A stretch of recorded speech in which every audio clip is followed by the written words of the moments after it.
What's up, my comic comrades? Deadpool and Wolverine is officially out and in the world, and we have seen it. So today I'm going to give you my spoiler-free thoughts on the front half. Then on the back half of the episode, we will be getting into spoilers, but don't worry, we'll give you a warning when we're about to do that. Then on Monday, Tim and myself will be right back here breaking down everything that happened at San Diego Comic-Con, specifically the Marvel Studios Hall H panel, as we're going to learn where the MCU was going and how Deadpool and Wolverine might tie into that. And obviously, we're going to talk about some of the big DC announcements and basically all the huge announcements that come out of San Diego Comic-Con 2024. Also, our friends over at Whatnot have their big San Diego live event going on right now through this Sunday, July 28th, where they are bringing the vibe and those hard-to-reach Comic-Con deals and exclusives right to you. If you're not already on Whatnot, it's an incredible live shop platform where you could grab amazing deals on comics and almost any other collectible you can think of, from some of your favorite creators and personalities. And Whatnot is bringing everyone together to basically create an online Comic-Con show floor. It's kind of insane. During the event, you could grab deals from comic exclusives from awesome sellers like our good friends Comic Tom 101 and Davis Ryder, as well as SMZ Comics and Stash Loot. Or you can pick up a signed comic directly from comic artists like Tyler Kirkham, all of which have live shows going on all weekend. Plus, if you use our invite link in the description or scan the QR code on screen to set up your free account, you'll get a $15 credit to use toward one of the event's exclusives or any other items available during one of the many great streams happening during the San Diego live event. So let Whatnot bring Comic-Con to you. Use our link, set up your free account, then join or bookmark some of the great live streams so you could use that $15 towards some geek-tastic goodness. All right, so let's start with spoiler-free thoughts on the movie. Overall, I thought the movie was a ton of fun. Certainly one of the most solid MCU films in a long time. Sure, that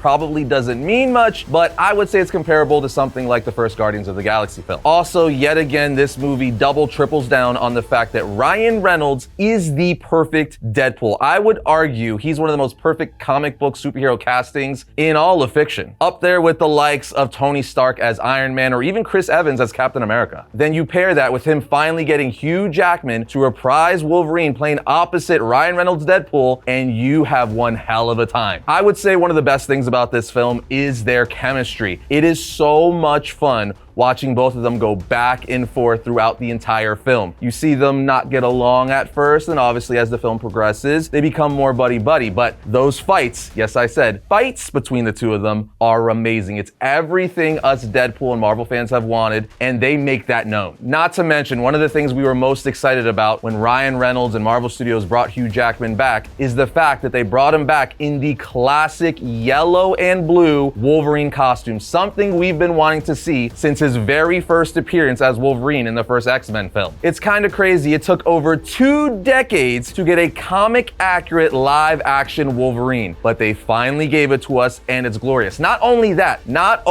they gave us the white emoting eyes, which, side note, proves why don't you do that for Batman? It clearly works. Speaking of Wolverine, I would say this is easily one of his best performances as the character. The only thing that would rival it would be Logan, for obvious reasons. That movie is basically a masterpiece, but this is the comic book version of that. So just think like as cool as Logan, but the fun action-packed side of Wolverine. It was really great to see. And probably the biggest takeaway most fans are going to be talking about with this film is the amount of awesome cameos and callbacks. There is a ton and some great ones I was hoping to see. Now, with that said, I will say temper your expectations, because even though there is a lot, there isn't as many as most were thinking there was going to be. But as Ryan Reynolds and Kevin Feige already said in several interviews, this is very much a standalone Deadpool film, so don't go into it thinking it's going to connect to the greater MCU a whole bunch. Now, other than that, there's really not too much else to talk about without spoiling the movie, so this is where we're going to transition into spoilers. So if you have not seen it yet and you don't want anything spoiled, this is your chance to click away. Again, spoilers happening right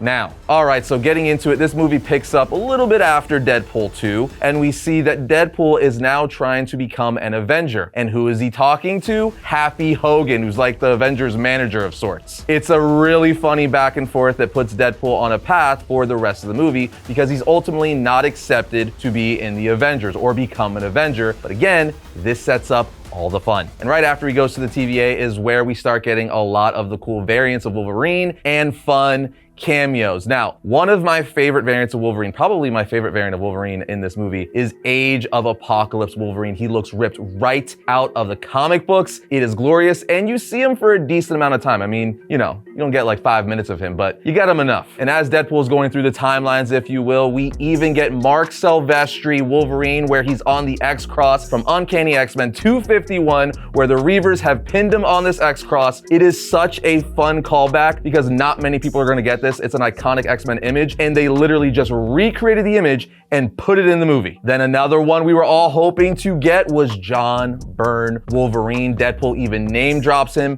John Byrne is the artist responsible for giving Wolverine the brown and yellow iconic suit. I'd say that's Wolverine's probably second most iconic suit, right after the blue and yellow. Not only that, we see Hulk briefly fighting this version of Wolverine. My only gripe was we didn't get his face, but like that's probably copyright, everything going on with the Hulk. But nonetheless, we got the Hulk fighting Wolverine. There was a few others, but the most shocking one by far was Cavalrine. That's right, the fan cast we've all been talking about for years. They actually did it. Henry Cavill was in this movie as a variant of Wolverine, and he even did the Mission Impossible loading his arm things with his claws. It was pretty great. Speaking of cameos, they did it, guys. This is by far my favorite cameo in the whole movie. They brought back Wesley Snipes to play Blade. This is the guy who saved Marvel with the first Blade film. If Blade wasn't successful, literally Marvel would have gone under. But since it was successful, it saved them, and they went on to make the Spider-Man films, the X-Men films, and ultimately the MCU. So to bring him back, the guy who basically saved Marvel, was so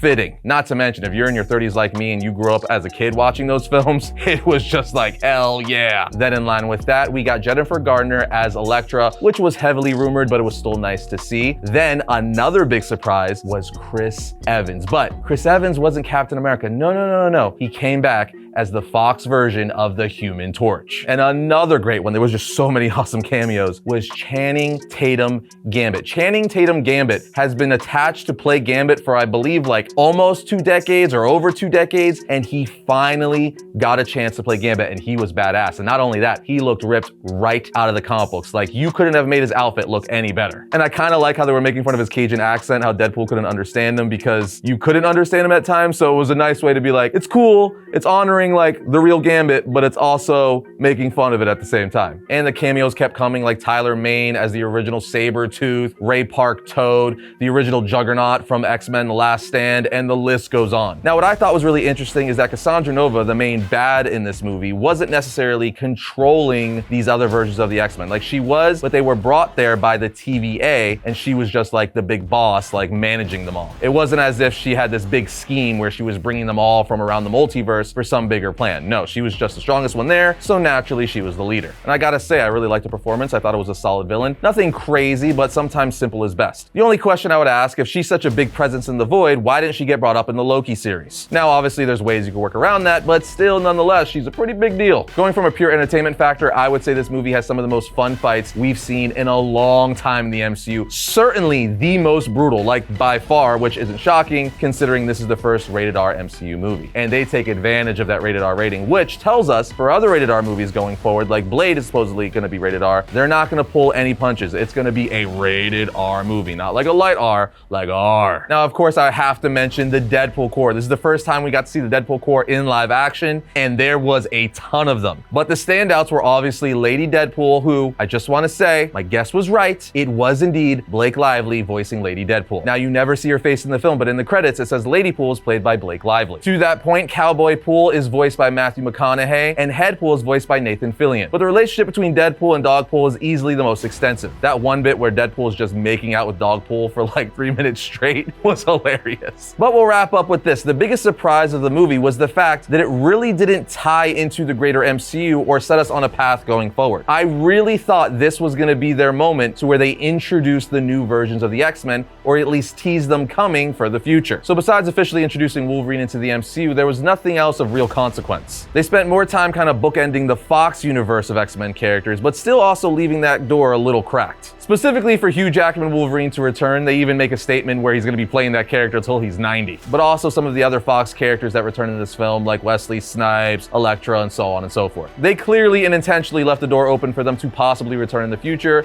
most likely in the Secret Wars film. And the last thing worthy to note is this scene where Deadpool is dying as Thor is holding him, and Deadpool brings it up several times in the film, but they never really acknowledge it. So is that something they're going to call back to in the Avengers Secret Wars film or a later Avengers film? Possibly. Based on Ryan Reynolds' ability to drag out a plot point for a very long time, there's probably a good chance. But there you have it, friends, our spoiler-free and spoiler thoughts on Deadpool and Wolverine. In short, it was a really fun film, and if you haven't seen it and you let us spoil it for you, well, that sucks. But go out and see the movie for yourself. It's a blast. Also, as a reminder, we'll be right here on Monday breaking down all the major things that happened at San Diego Comic-Con, specifically Marvel's Hall H panel. Other than that, we'll see you next time when we talk about all things comics.